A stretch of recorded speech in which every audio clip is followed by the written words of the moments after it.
talaga siya nagte-take charge, no, in terms of the narrative. Ito na, pag-usapan na rin natin last time, no. Pero dito kasi, siya yung nag-update almost every day dito sa mga kasong sinasampa, pati rito sa pag-serve ng mga arrest warrant. Pero sapat pa itong ganyang ginagawa in terms of optics to actually appease a public that is demanding that the big fish involved in this flood control scandal be put behind bars before Christmas? Well, sa kanila, tingin ko sa kanilang data analytics, nakita nila na talagang kailangan i-accelerate itong pagkaso, paghuli, pagbawi sa ninakaw nitong mga involved dito sa corruption na ito. Siyempre, bubunggo sila sa slow pace ng ating judiciary. Diba, nagwala nga si Marcoleta nung sinabi ni Ombudsman Remulla na bending the laws. Na basically, ibig sabihin niya, pabilisin. Diba? Nagwawala si Marcoleta na actually siya rin yung worst na messenger tungkol sa bending the laws dahil parang inisyuhan na siya ng show cause order ng COMELEC sa paglabag naman niya sa Omnibus Election Code. So, hindi magaganda yung mga mensahero natin di ba? Dapat mag-hire sila ng iba. Pero, ayun lang, ibig ko lang sabihin na itong ginagawa ng Presidente sa kanilang data analytics ay makakatulong.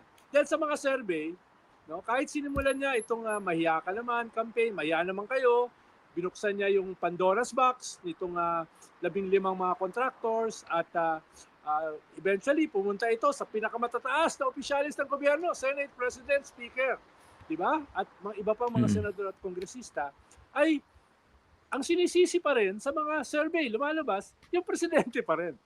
So kailangan niyang mag-level up na siya mismo ang in charge. Papakulong niya mismo ito, papakasuhan niya, no? At medyo na rin yun, yung ginawa niya na warrant of arrest kay Saldico, one of the most powerful people sa ating bansa before, at yung pagsampa ng kaso dito sa kanyang pinsan na si Speaker Martin Romualdez, na medyo in terms of narrative, medyo may dalawang nagbubungguan narrative Kung monitor mo, Christian, meron kasing narrative yung mga tao ni Speaker na, teka, ang sabi ng ICI, wala silang ebidensya para ma-involve kami. Tapos, yung isang ICI, kasama ni Secretary Vince Dizon, na nagsampa nagbigay ng recommendation para kakasuhan sa ombudsman.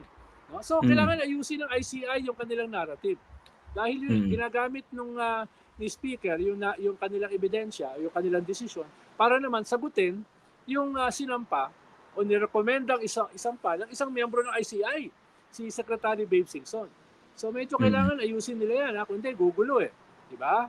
Pero, ang malinaw, gustong hawakan the bull by its horns ng Presidente para magpakita siya ng strength, decisiveness, at seriousness para dalhin sa logical conclusion itong anti-corruption campaign na ito. Yun ang nakikita natin ngayon, Christian. Whether that will be efficient is another thing. No? Makikita lang natin yan sa mga survey dahil sa mga surveys kasi nagpa-plummet yung kanyang approval ratings.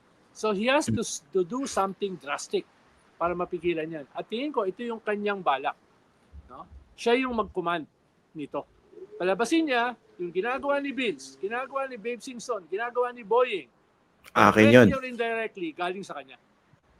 Akin yun kasi ako yung whistleblower dito sa flood control scandal. Pero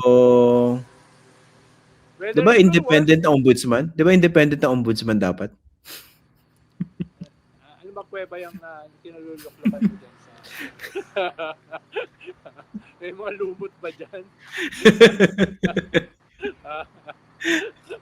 Hindi, sa akin lang, huwag naman masobrahan yung kanyang pagre-report sa bayan. No? Stick siya rin sa executive branch. Okay. Separation lagyan naman ng konting tennis. Dapat may gano'n. Separation of tennis, co-equal bodies tennis. Di ba? Channeling Kimberly. Mga gano'n. Di ba? Dapat may konting gano'n. Malapit ka lang maniwala sa mga sinasabi mo. Pisa kasi nasosobrahan Parang kulang na sabihin, inutus. Ano na? Unless kinukumbinsi mo ko. Hindi naman. Sarili ko yung kinukumbinsi ko Kasi minsan, kinakabahan ako kay BBM Baka masobrahan siya Sabihin niya, pinag-utos ko sa ombudsman. kinabahan ako, baka kinukumbinsi mo rin ako. Ako lang, sarili ko. sobrang laki ng kuweba na yan.